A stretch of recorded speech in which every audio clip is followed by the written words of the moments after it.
And here we are with David, Mr. Vulture, to tell his story of last night. And the night before. And the night before. This man has some great adventures, let me tell you.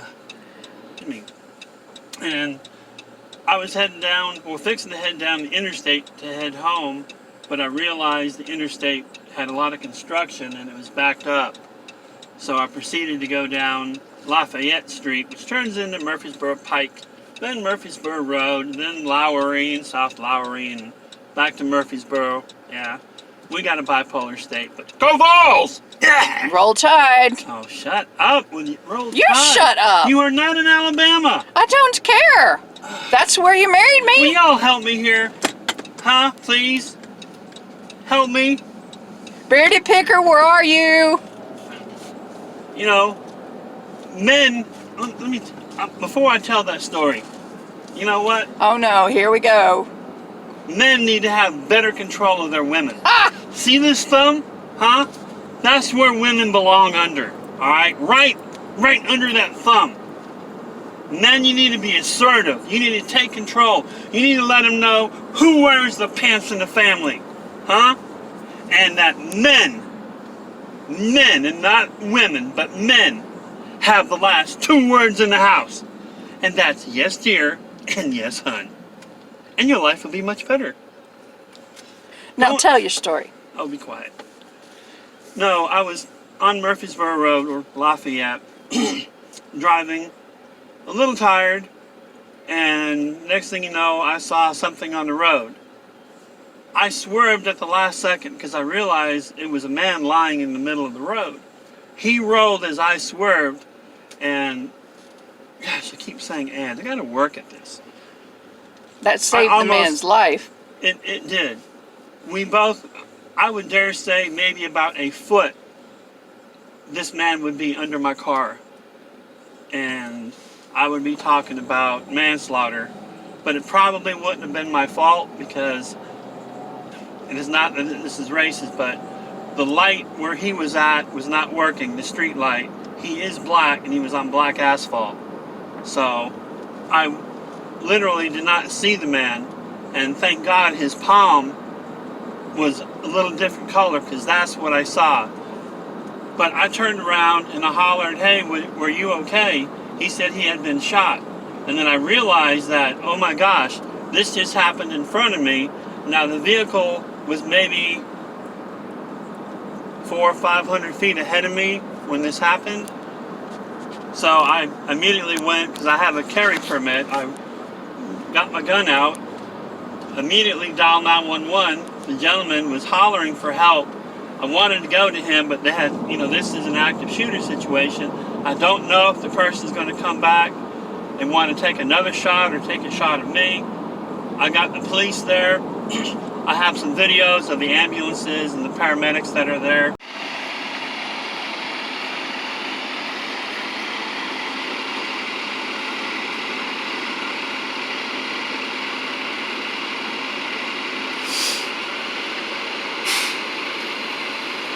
The police officer at 911 was telling me, well, don't put yourself in harm's way.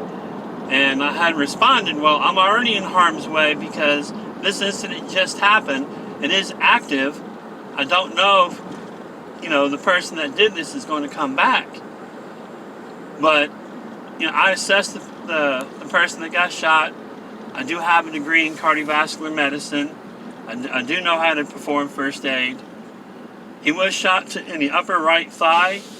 He was not bleeding a whole lot, thank goodness.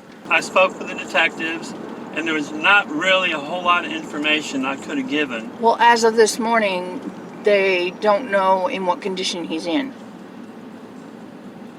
Yeah, but I don't think he was going to die from it. Well, some people can, yeah. But he did not lose a lot of blood. It That's looked good. like, when I looked at the wound, I could see his bone from the hole. Oh, wow. It was a pretty good sized hole. But the fact there was no expelled cartridge in the road,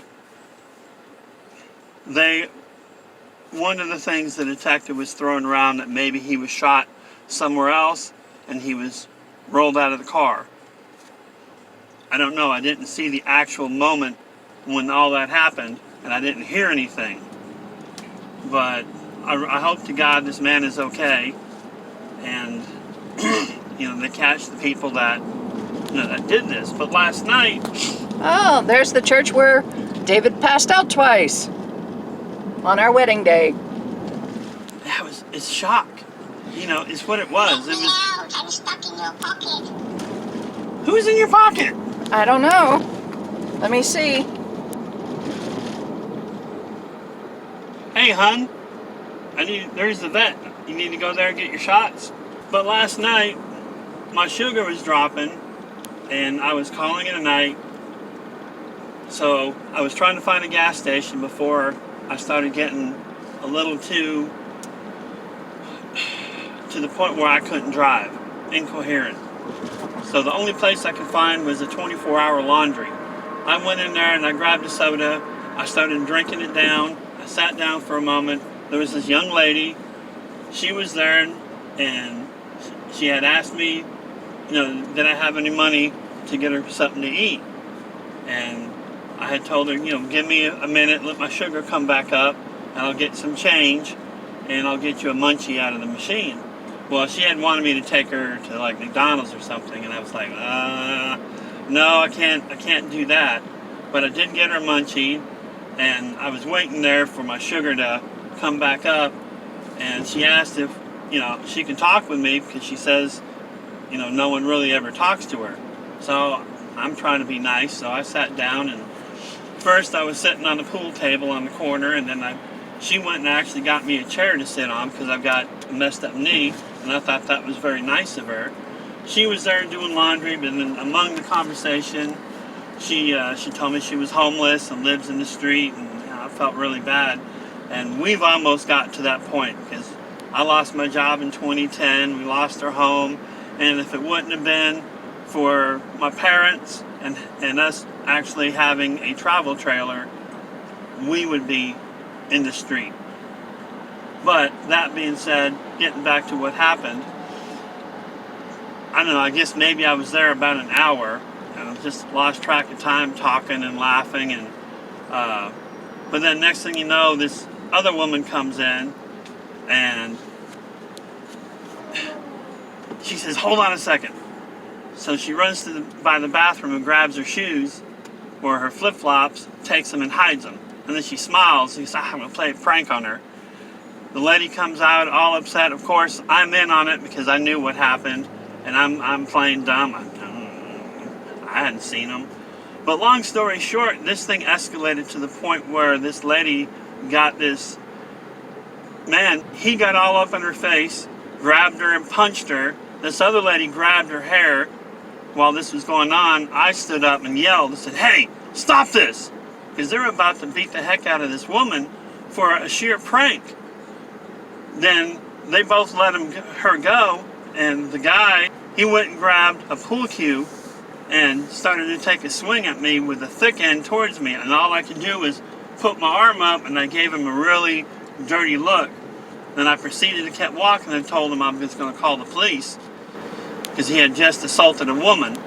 And I got out to the car, and there again I retrieved my gun, because now this guy was twice my size. I've got 2 bad shoulders, a hernia, injured ribs, and destroyed, torn ligaments in my right knee. There is no way I can do hand-to-hand and not get seriously hurt.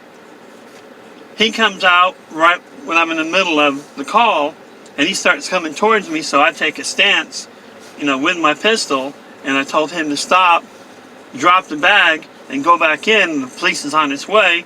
He turned real quick and started walking through in front of my van and walked away. I kept hollering that, hey, the police is on its way, stop, and he wouldn't. Then the lady behind me said, oh, he's got a gun, he's got a gun. And then she's like, don't shoot me, don't shoot me. I was like, ma'am, I said, I'm not going to shoot you. I said, this situation has escalated to the point where I'm now protecting you guys, or gals, and myself, because there's no way I can take this guy on hand-to-hand. The police showed up, and when I found out that this guy was really hurting her when I stepped outside, and then she claims that he sexually assaulted her by grabbing her privates. And anyway, I don't want to go down that road. But she didn't want to press charges. The cops asked if I wanted to press charges, but the guy never hit me. He attempted to, and it would have really hurt getting hit by the heavy side of a, pool stick. But yeah, that's 2 nights in a row, 2 incidences, both involving my gun, and you just really never know. I need to stop going down that road, but when the interstate's backed up, that's the only main artery that I can take besides going 20, 30 miles out of my way, and I'm too tired. So I'm only running on 3 hours of sleep. We missed the clean out sale, but I'm currently on my way. I want to get a hold of Metro Police. The lady had grabbed all her stuff and thrown it in the back of my van, and I didn't know that because I had my doors open, and I was out walking trying to talk to 911. So when I got home and I'm collecting my stuff and shutting down for the night, I glanced back and saw this clothes in her purse. I was like, oh, great. So I called Metro and told them that I have her belongings. So now I'm on my way. Go ahead and return the belongings to her. Hopefully I can find her. If not, Metro Police will take possession of it and she can claim them from there. But, you try to do a good deed and things, and, play a prank, and people these days just go absolutely crazy. But, people, please be careful out there. You never know when a prank is going to escalate to the point where somebody could have got a bullet in their chest, or this woman could have seriously gotten hurt over just a prank. So, go Vols! Roll Tide. Don't forget to subscribe and like and share. We're trying to do things about, dumpster diving. We're finding that a lot of places have posted signs saying that we're not allowed, to be in there. So we're currently still hunting, and hopefully we'll find the right place to do it. But we'll holler at you in a few. All right, bye-bye. Bye, y'all.